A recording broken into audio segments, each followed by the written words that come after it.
Hi friends, എൻ്റെ പുതിയ വീഡിയോയിലേക്ക് സ്വാഗതം. ഇന്നത്തെ വീഡിയോ കാലൻ തെയ്യത്തെക്കുറിച്ചുള്ളതാണ്.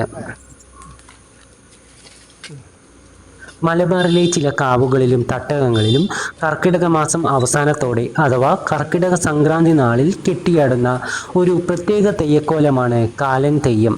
ക്ഷേത്രത്തിൻ്റെയോ മണ്ഡപത്തിൻ്റെയോ അതിർത്തിക്ക് വെളിയിൽ അല്ലെങ്കിൽ ഗ്രാമവീഥികളിലൂടെ സഞ്ചരിച്ച് ദോഷങ്ങൾ അകറ്റുന്ന അനുഷ്ഠാന രീതിയിലുള്ള ഇതിനുകൊണ്ടാണ് ഈ തെയ്യത്തെ പുറംകാലൻ എന്ന് വിളിക്കുന്നത്.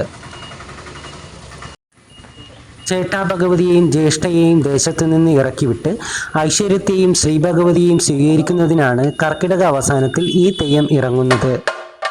തെയ്യവും കുട്ടികളും കൂടിയുള്ള കൂടിക്കാഴ്ച അതീവ രസകരമാണ്. കുട്ടികളുടെ പിറകെ ഓടി നടക്കും ഈ തെയ്യം. ചിലയിടങ്ങളിൽ ക്ഷേത്രമതിലിനകത്ത് മാത്രം ഒതുങ്ങാതെ പ്രദേശത്തെ വീടുകൾ തോറും കയറിയിറങ്ങി ആദികളും രോഗഭയങ്ങളും ഒഴിപ്പിക്കുന്ന രീതി ഈ തെയ്യത്തിനുണ്ട്. ഈ തെയ്യം ചാലി സമുദായക്കാരുടെ വീട്ടിൽ കയറി ദോഷങ്ങളൊക്കെ അകറ്റും. ചാലി സമുദായക്കാരുടെ ഗണപതി ക്ഷേത്രമായ പുഴാതിതെരു മണ്ഡപത്തിൽ നിന്നാണ് കാലൻ തെയ്യം കെട്ടിയിറങ്ങുക. അൽപായുസായ മാർക്കണ്ഡേയന്റെ ജീവനെടുക്കാൻ കാലപാശവുമായി എത്തുന്ന യമദേവനെയും ഭക്തനെ രക്ഷിക്കാൻ പ്രകടമാകുന്ന പരമശിവന്റെ മൃത്യുഞ്ജയ ഭാവത്തെയുമാണ് ഈ തെയ്യം പ്രതിനിധീകരിക്കുന്നത്. കാലനെ ശിവഭഗവാൻ അനുഗ്രഹിക്കുന്നതും തുടർന്ന് ലോകധർമ്മത്തിനായി കാലന് വീണ്ടും ജീവൻ നൽകി ആദരിക്കുന്നതുമായ കഥാസന്ദർഭങ്ങളാണ് തോറ്റൻപാട്ടിലുള്ളത്. കയ്യിൽ വടിയുമേന്തിയാണ് ഈ തെയ്യം നടക്കുന്നത്. മൃത്യുവിനെ ജയിച്ച ശിവഭഗവാന്റെ രൗദ്രഭാവത്തെയും ശിവഭഗവാനാൽ നിയന്ത്രിക്കപ്പെടുന്ന കാലന്റെ ശക്തിയുമാണ് ഈ തെയ്യം ആവാഹിക്കുന്നത്. ഭൂമിയിലെ ആദികളും രോഗഭയങ്ങളും അകാല മൃത്യുവും അകറ്റാൻ ശിവഭഗവാന്റെ അംശമായി കാലൻ തെയ്യം ഗ്രാമവീഥികളിലൂടെ നടന്ന് ദുരിതങ്ങളെ ആവാഹിച്ചെടുത്തു ഗ്രാമാതിർത്തിക്ക് പുറത്തേക്ക് കൊണ്ടുപോകുന്നു എന്നാണ് സങ്കല്പം. സന്താനങ്ങളില്ലാത്ത മൃഗണ്ടുമുനിയും ഭാര്യയും ശിവനെ തപസ്സു ചെയ്തു. സന്തോഷവാനായ ശിവൻ അവർക്ക് 2 വഴികൾ നൽകി. ദീർഘായുസുള്ള എന്നാൽ ഗുണമില്ലാത്ത മകൻ, അല്ലെങ്കിൽ 16 വയസ്സുവരെ മാത്രം ആയുസുള്ള ജ്ഞാനിയായ മകൻ.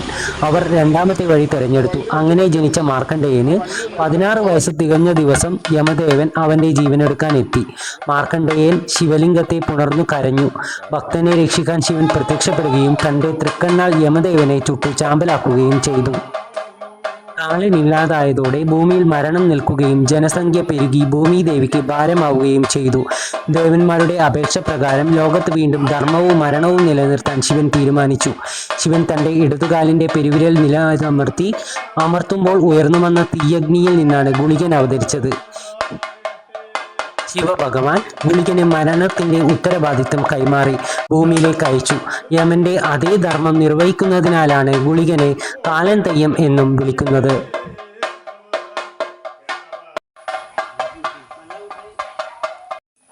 എൻ്റെ ഈ കുഞ്ഞു വീഡിയോ ഇഷ്ടമായ ലൈക്ക് ചെയ്യാനും കമൻറ്റ് ചെയ്യാനും ഷെയർ ചെയ്യാനും മറക്കരുതേ.